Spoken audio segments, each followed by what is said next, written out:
Hello, I'm Teacher Lindsey.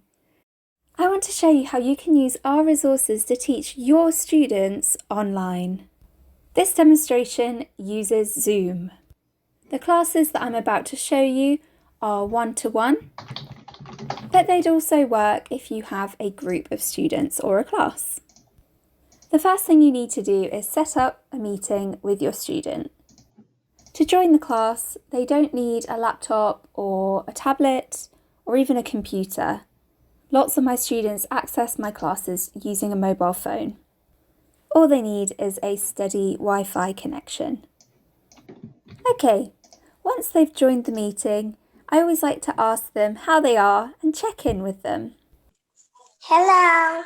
Hello, Bella. How are you? Then, when they're ready to start the lesson, I share my screen. I also ensure that I'm sharing the computer sound. You can do this in the settings before the call, or you can turn it on during the lesson. For this example, I'm using one of our themed packs. We simply start from the top. So we first take a look at the vocabulary. The interactive flashcards are a great way to introduce the vocabulary words, and you can make it even more interactive by giving the learner remote control. Pirate. This is an option in the Zoom settings.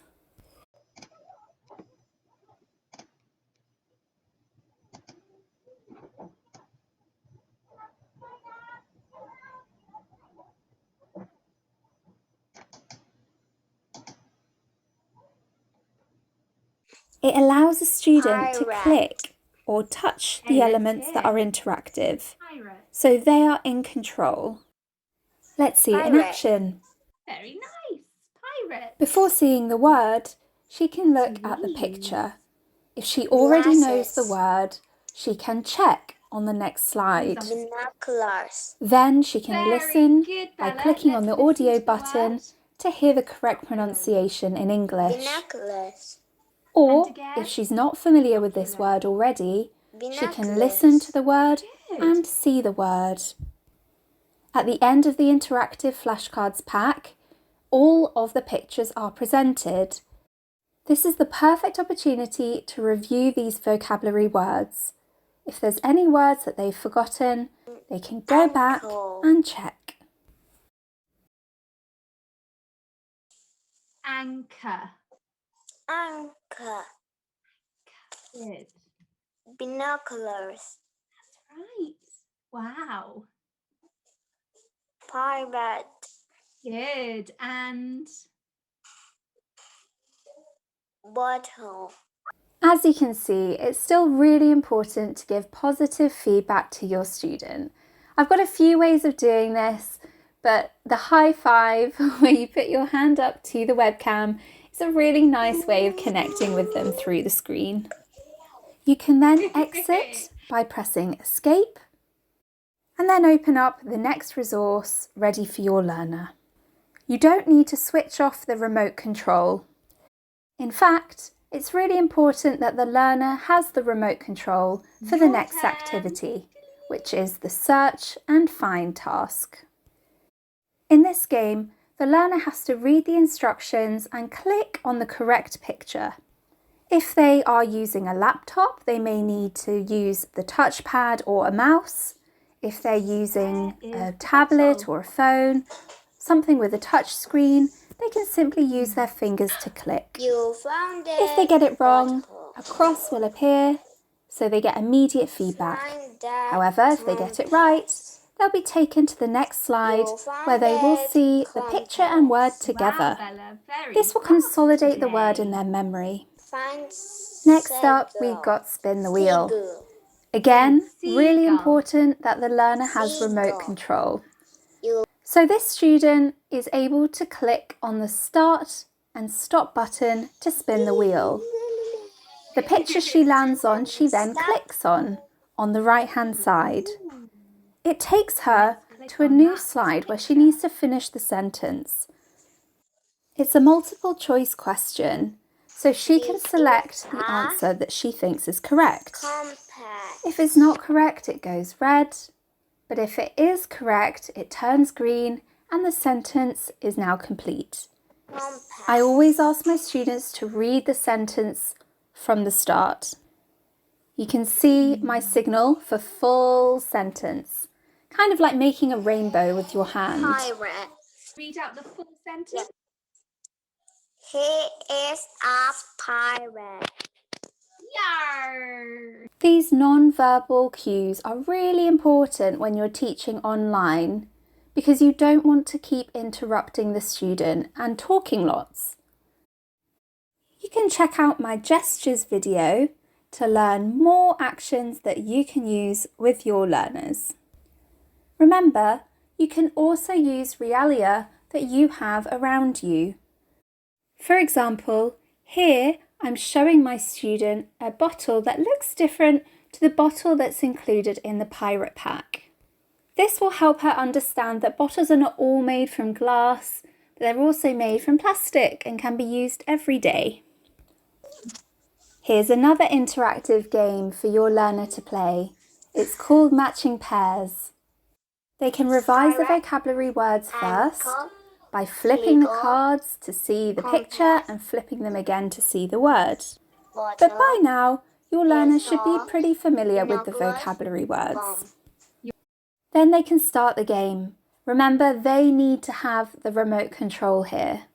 They need to flip over 2 cards. If they match, leave them up. If not, turn them over and try again. This student is really fast, but sometimes she might flip 3 cards by accident. So make sure you run through the rules and remind them to flip them over when they need to try again. You can also make it more exciting by timing their efforts. There are always 2 slides for this game, so maybe you could time the first one and then see if they can do the next 4 pairs even faster.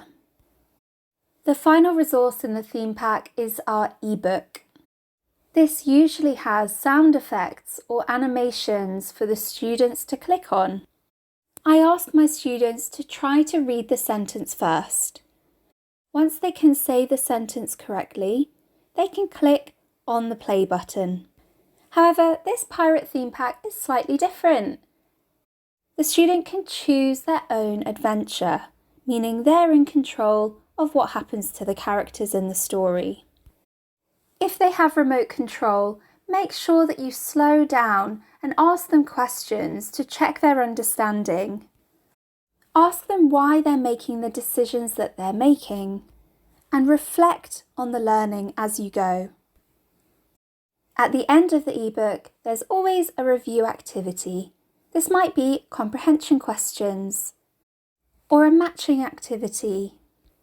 This will allow your learner to reflect on the story and really show you how much they've learnt. Now, these 5 interactive resources usually take about an hour. However, if you have a learner who is getting used to using a mouse or is a bit less confident reading, it may take a little longer.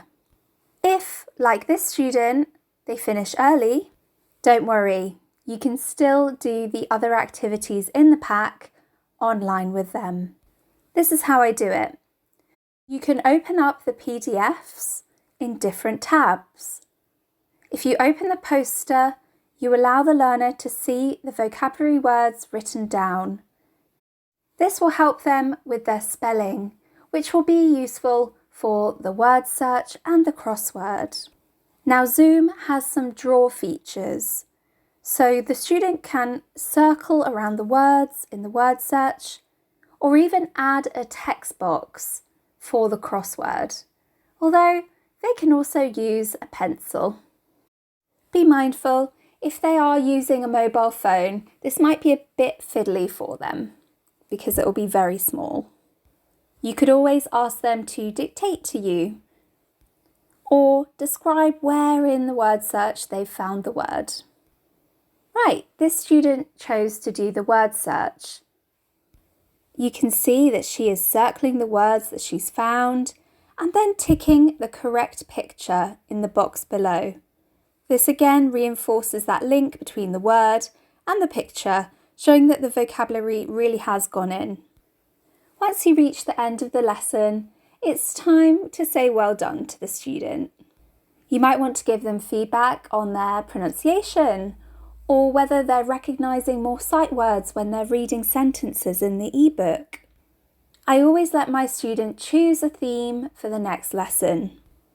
I might even give them a sneak preview of what's coming up in the next class. Remember, you really want to keep the rapport with your student even if you are teaching online. So when the lesson is drawing to a close, you can stop sharing the shared screen and then it gives you an opportunity just to talk to them once more. I always like to ask my students what they enjoyed most about the lesson and if they found any bits particularly hard. Then I might check in to see if their pet is doing okay or if they're excited about something that's coming up in the next week. Once we've said our goodbyes, I'll end the meeting.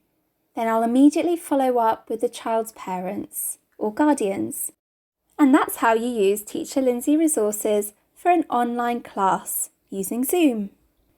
I hope you found this useful. If you have any more tips or tricks on remote learning, get in touch. Remember, we've got hundreds of resources available on our website. Bye-bye.